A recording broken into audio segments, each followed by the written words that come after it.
ऐसा कोई सप्लीमेंट बताओ जिससे बॉडी में जान आ जाए। एक बहुत ही प्यारी देसी डाइट बता रहा हूँ। क्या करना, रात को सोने से पहले 30 से 40 ग्राम राजमा, 30 से 40 ग्राम ग्रीन मूंग और 30 से 40 ग्राम जो छोले आते हैं ना, उनको 13 से 14 घंटे या 12 घंटे मिनिमम उनको भिगो देना। सुबह उसके उनको बॉईल कर लेना, थोड़ा सा सफेद नमक डाल के। बॉईल करने के बाद उसमें डाल देना 1 कटोरी दही, अच्छे से प्याज टमाटर और सैलेड।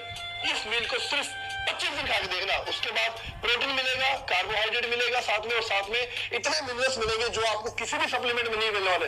और सबसे मेन बात, घर का है, माँ भी बना के